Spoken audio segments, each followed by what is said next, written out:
നല്ല രീതിക്ക് നമുക്ക് ടൈറ്റായിട്ട് തന്നെ ഫീൽ ചെയ്യുന്നുണ്ട്. അതല്ലാതെ അടുത്ത് ചെയ്യാൻ പറ്റുന്നൊരു കാര്യം, ഇതൊന്ന് പ്രസ് ചെയ്ത് നോക്കുക. കൈകൊണ്ട് നമ്മൾ ചുമ്മാ തൊട്ട് നോക്കുക. കൈകൊണ്ട് തൊട്ട് നോക്കുന്ന സമയത്ത് നല്ല... നമസ്കാരം, ഞാൻ രാകേഷ് എം. നമ്മുടെ വാഹനത്തിൻ്റെ എ സിക്ക് ഒരു കംപ്ലയിൻ്റ് ഉണ്ട്, അല്ലെങ്കിൽ എ സിക്ക് കൂളിംഗ് കുറവാണ്. എന്നാൽ എങ്ങനെ ചെക്ക് ചെയ്യാമെന്ന് ചോദിച്ചു കഴിഞ്ഞാൽ, ഞാൻ കഴിഞ്ഞ ദിവസം അല്ലെങ്കിൽ കുറച്ച് നാൾ മുമ്പ് ചെയ്തൊരു വീഡിയോയ്ക്കകത്ത് പറയുന്നുണ്ട്, ലോ പ്രഷറിൻ്റെ ലൈൻ ഒന്ന് പ്രസ് ചെയ്ത് നോക്കിക്കഴിഞ്ഞാൽ അറിയാൻ സാധിക്കും. അതായത് ഹാർഡാണെങ്കിൽ ഗ്യാസ് ഉണ്ട്, ഹാർഡല്ല എന്നുണ്ടെങ്കിൽ അതിനകത്ത് ഗ്യാസ് ഇല്ലെന്നാണ്. പക്ഷേ വാഹനം സ്റ്റാർട്ട് ചെയ്ത് കഴിയുമ്പോഴത്തേക്കും ഇത് സോഫ്റ്റ് ആകുന്നുണ്ട്, അല്ലെങ്കിൽ ഇതിനകത്ത് പ്രഷർ ഇല്ലാത്തതുപോലെ തോന്നുന്നുണ്ട് എന്ന് പറഞ്ഞ് എൻ്റെ ഒരു സബ്സ്ക്രൈബർ കമൻറ്റ് ഇട്ടിട്ടുണ്ടായിരുന്നു. അത് ചോദിച്ചിരിക്കുന്നത് മോഹൻ കൃഷ്ണ ആണ് ചോദിച്ചിരിക്കുന്നത്. ചോദ്യം ഇങ്ങനെയാണ്: ഹായ് രാകേഷ് ബ്രോ, നമ്മുടെ കാറിൻ്റെ എ സി സിസ്റ്റം ഗ്യാസ് ഉണ്ടോ എന്നറിയാൻ ലോ പ്രഷർ റബ്ബർ ഹോസ് പ്രസ് ചെയ്ത് നോക്കിയാൽ മതിയെന്ന് ബ്രോ പറഞ്ഞായിരുന്നല്ലോ.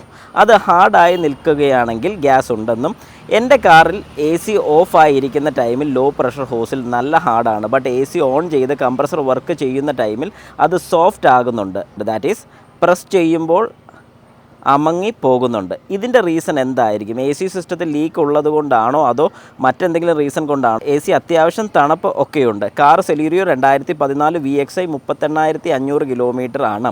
വീഡിയോ ചെയ്യാമോ? 100%. അപ്പോൾ ശരിക്കും പറഞ്ഞു കഴിഞ്ഞാൽ ഇതിപ്പോൾ എല്ലാവർക്കും കൂടെ വേണ്ട ഒരു ഇൻഫർമേഷനും കൂടെ കൂട്ടിയാണ് ഞാനിത് ചെയ്യുന്നത്. അതായത് നമുക്കറിയാം, നമ്മുടെ വാഹനത്തിൻ്റെ എ സി സിസ്റ്റത്തിൽ നമുക്ക് ഏറ്റവും പെട്ടെന്ന് കണ്ടുപിടിക്കാൻ സാധിക്കുന്ന ഈ ഒരു ലോ പ്രഷർ ലൈനാണ്. ഇവിടെ രണ്ട് ഇതുണ്ട്, ഹൈ പ്രഷറും ഉണ്ട്, ഒരു ലോ പ്രഷറും ഉണ്ട്. അപ്പോൾ ലോ പ്രഷറാണ് നമുക്ക് ഏറ്റവും എളുപ്പത്തിൽ കണ്ടുപിടിക്കാൻ സാധിക്കുന്നത്. ഇതിപ്പോൾ ഞാൻ പ്രസ് ചെയ്ത് കഴിഞ്ഞാൽ അങ്ങനെ ഹാർഡാണോ എന്ന് ചോദിച്ചാൽ ഹാർഡാണ്, ജസ്റ്റ് നമുക്ക് വെറുതെ പ്രസ് ആകത്തില്ല. ഇനി ഇതിനകത്തുള്ള ചോദ്യം എന്ന് പറഞ്ഞാൽ, വാഹനം സ്റ്റാർട്ട് ചെയ്തിരിക്കുന്ന കണ്ടീഷനിൽ. അപ്പോൾ ഞാൻ ഈ വാഹനം ഒന്ന് സ്റ്റാർട്ട് ചെയ്ത് എ സി ഓൺ ചെയ്തിടാം. അപ്പോൾ നമുക്ക് കൃത്യമായിട്ട് മനസ്സിലാക്കാൻ സാധിക്കും. ഞാൻ ഈ വാഹനം ഒന്ന് സ്റ്റാർട്ട് ചെയ്യാണ്. എ സി ഇപ്പോൾ ഓൺ കണ്ടീഷനിലാണ്. ഞാൻ ഹാൻഡ് ബ്രേക്ക് വലിച്ചു വെച്ചിട്ടുണ്ട്, ഗിയറിലല്ല വാഹനം. ഇപ്പോൾ എ സി ഓൺ കണ്ടീഷനാണ്. എ സി ഓൺ കണ്ടീഷനിലാണ്. ഇനി നമുക്കതൊന്ന് പ്രസ് ചെയ്ത് നോക്കാം, അത് ഹാർഡുണ്ടോ ഇല്ലയോ എന്നുള്ളൊരു കാര്യം തീരുമാനമാകാം. കണ്ടോ, ഇപ്പം നമുക്ക് കുറച്ചുകൂടെ ഒന്ന് പ്രസ് ആവുന്നുണ്ട്. വേറൊന്നും കൊണ്ടല്ല എന്ന് പറഞ്ഞുകൊണ്ട് നല്ല രീതിക്ക് പ്രസ് ആവുന്നല്ല. ഇത് ശരിക്കും ഞെങ്ങിപ്പോവുകയാണെങ്കിൽ, അതായത് ഇതൊക്കെ നമുക്ക് പ്രസ് ചെയ്യുമ്പോൾ ഇങ്ങനെ കാണാമല്ലോ, ഇതുപോലെ പ്രസ് ആകുകയാണെന്നുണ്ടെങ്കിൽ എ സി ഗ്യാസ് ഇല്ല എന്നാണ്. ഇതിപ്പോൾ ശരിക്കും പറഞ്ഞാൽ കണ്ടോ, നമുക്ക് പ്രസ് ചെയ്യുമ്പോൾ ചെറുതായിട്ടൊന്ന് പ്രസ് ആകുന്നുണ്ട് എന്നല്ലാതെ നല്ല രീതിക്ക് നമുക്ക് ടൈറ്റായിട്ട് തന്നെ ഫീൽ ചെയ്യുന്നുണ്ട്. അതല്ലാതെ അടുത്ത് ചെയ്യാൻ പറ്റുന്നൊരു കാര്യം, ഇതൊന്ന് പ്രസ് ചെയ്ത് നോക്കുക. കൈകൊണ്ട് നമ്മൾ ചുമ്മാ തൊട്ട് നോക്കുക.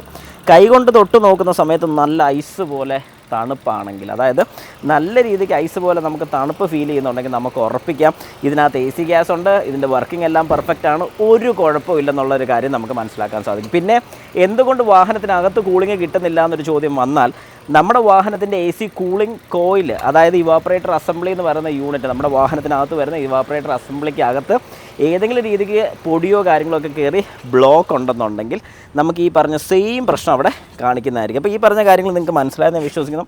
ഇതിലെന്തെങ്കിലും സംശയമോ കാര്യങ്ങളൊക്കെ ഉണ്ടെങ്കിൽ ജസ്റ്റ് എൻ്റെ കമൻറ്റ് ബോക്സിൽ നിന്ന് കമൻറ്റായിട്ട് ഇടുക. കാരണം ഈ പറഞ്ഞ കാര്യങ്ങൾ അത്രയും, കാരണം ഈ പറഞ്ഞ പോലെ എ സിയുടെ കൂളിംഗ് കോയിൽ അതൊരു മെയിൻ കാര്യം തന്നെയാണ്. ഈ ഫ്രണ്ടിലത്തെ ഈ പറഞ്ഞ കാര്യങ്ങളെല്ലാം നോക്കിയിട്ടുണ്ടെങ്കിൽ അവിടെ ഒരു പ്രശ്നമില്ല. പിന്നെ അടുത്ത പ്രശ്നം വരുന്നത് നമ്മുടെ വാഹനത്തിനകത്ത് ഈ താഴെ വരുന്ന എ സിയുടെ കൂളിംഗ് കോയിലിൻ്റെ അവിടെയാണ്. ആ കൂളിംഗ് കോയിൽ അല്ലെങ്കിൽ ഇവാപ്പറേറ്റർ അസംബ്ലി എന്ന് പറയുന്ന യൂണിറ്റ് ഒന്ന് അഴിച്ച് ക്ലീൻ ചെയ്ത് കഴിഞ്ഞാൽ പ്രശ്നങ്ങളെല്ലാം തീരുന്നതായിരിക്കും.